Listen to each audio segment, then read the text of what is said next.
Unscripted.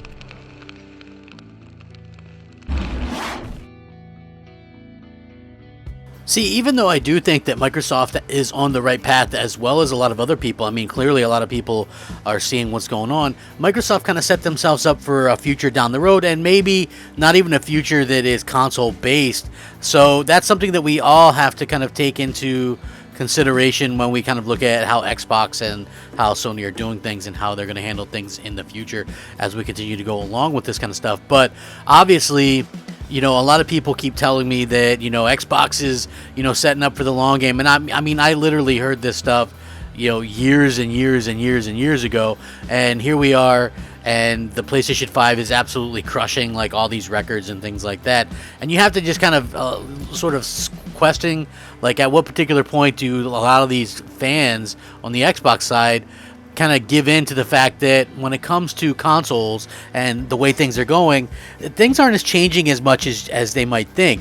And the only people that say console sales don't matter, surprisingly, not surprisingly actually, is the Xbox fanboys. And the reason why they say that console sales don't matter and it's an old metric is because they're regurgitating what Microsoft tells them, because Microsoft refuses to report numbers and refuses to report sales and things like that. So yeah, we do have this weird sort of situation where, even though I think monthly active users is important and stuff like that, if you sell a bunch of consoles, you have a bunch of people who are readily and available to spend money on your services and your software. So it works even better. I understand that, you know, branching out to PC or phones or whatever is a way to get additional income and people in your ecosystem, but you have a great way to do that with your consoles as well. You have an Xbox Series S. I don't understand why you don't actually hype up your consoles a little bit more and stop, you know, just everything's Game Pass, Game Pass, Game Pass. I understand you want Game Pass to be big, but you have a delivery mechanism in Xbox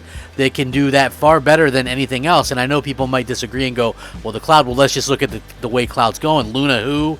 Google Stadia is about to shut down. Some other streaming service just completely filed for bankruptcy and is shutting down. Again, this isn't the future that people kind of envisioned, and I'm sure Microsoft maybe regrets going after, you know, going after that type of situation for so long. But again, this is going to be very fun to kind of talk about, and I'm very interested in hearing everybody's thoughts and opinions on this, if you guys wouldn't mind. So let's go ahead and get started. Hey, what's up, everybody? Crapgamer here with Crapgamer Reviews with another video. Thank you so much for checking it out. I certainly appreciate it.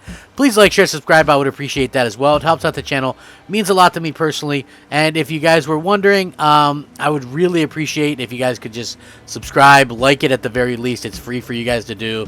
And, you know, again, it's just something that I would just much appreciate. You know, it's like, it doesn't take much. Shout out to all the old subscribers, new subscribers, and everybody in between. Who am I kidding? There are no new subscribers.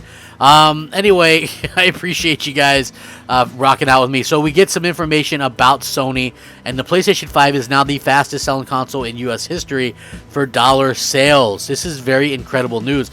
The PlayStation 5 is the fastest selling console in US history per dollar sales, but the second best selling hardware platform in February 2021, with the Switch continuing to lead the market. That's because the Switch is less expensive while the PlayStation 5 is more expensive. So the NPD Group released its monthly report covering best-selling consoles, video games, and more for February 2021 in the US, and the Nintendo Switch leads the charge as the best-selling console for the month, with the PS5 behind it in second. However, the PS5 did overtake a record previously held by the Switch when it became the fastest-selling console in US history after the NPD Group tracked total dollar sales after 4 months on the market. Now, the Switch's unit and dollar sales last month were the highest of any hardware platform in a February since Nintendo Wii back in February of 2009. Wow, that's a long time ago. Lifetime dollar sales of the Switch passed those of the Nintendo DS last month too, which makes the Switch the second best-selling Nintendo console in the US history after the Wii, and the 7th best-selling overall. Elsewhere in video game numbers, consumer spending was up in a big way. February 2021 consumer spending across the video game hardware, content, and accessories reached a February record of $4.6 billion, 35% higher when compared to a year ago, and the NPD Group reports that year-to-date spending totaled $9.3 billion, 39% higher than the same time period in 2020. Monthly sales of hardware increased 121% this February compared to last February, for a total of $406 million, which is the highest total since February 2011, when game spending reached $468 million. So on the software side of things, obviously Super Mario 3D World Bowser's Fury took first place as the best-selling game. In the US, it also took second best-selling game of 2021, despite a lack of digital sales tracking from Nintendo. According to the NPD Group, Little Nightmares 2, which debuted in February, was the sixth best-selling game on the platform, fifth best-selling on Xbox, and 10th best-selling on PlayStation.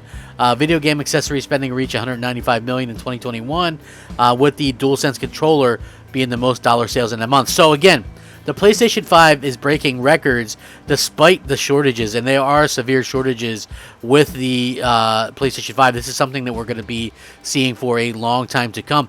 Hopefully, we can get some kind of fix to this, because to be quite honest, I would love to see where this thing could be if it weren't for those issues with the scalpers and stuff like that. That's just something that who knows when the heck we're going to be able to get that kind of fixed or whatever. But I can imagine that I'm not sure what the numbers are right now. They said that they would be at almost 8 million by March. So you assume that they're at 8 million or more right now. If they actually had the ability to get one to everybody that wants one, the sky's the limit. They could be at 15 million by now. I mean, they could really be breaking a ton of records and things like that. So yeah, I'm absolutely kind of impressed with this, and to a lot of people that don't think that the Sony PlayStation 5 or that Sony's like in some kind of trouble or something like that because Microsoft signed some kind of deal with ZeniMax. No, PlayStation is still almost the size of Xbox and Nintendo combined, according to their annual revenues. Now that revenue is in profit, but PlayStation almost 23 billion calendar 2020 revenue. Xbox was at 13 billion, Nintendo at 12 billion. So, obviously the pandemic has something to do with this as well. But, as just kind of calling it how we see it, it does definitely look like, PlayStation is doing fine and they're going to continue to do fine and things like that. And that's exactly, I think, what everybody kind of expects from PlayStation as we continue on with this stuff. Again, there's no real kind of rhyme or reason as to how or why these things sell or why they don't or whatever. I just think that it's pretty incredulous to see that, the Xbox Series X and the Xbox Series S, despite being cheaper and one being more powerful, that that there's such a disparity between like sales and want and things like that. So I do think that that's something that Microsoft might have to figure out. Why would the Bethesda thing really change anything for most people? Because I got to be honest, and this is not me hating, but with the whole Bethesda deal that I don't understand, if you're an Xbox fan and now you're like, oh my god, I can play this Bethesda game, it's like you could have always played those games. You literally could have always played those games, and not only could you have played them, but most of them are super cheap. Stuff like Prey and Dishonored, those games are like $5. So there's not really a price kind of thing or a reason why you shouldn't have been able to play the games if you wanted to. But the fact is, like, a lot of the fanboy in people really just wants people to kind of, oh, well, I'm playing this now because Microsoft owns them, which is really kind of a ridiculous and kind of silly thing if you really think about it. So, I think that it's kind of funny and it's interesting to see so many people kind of cap for Bethesda when they could have really just played these games anytime they wanted to.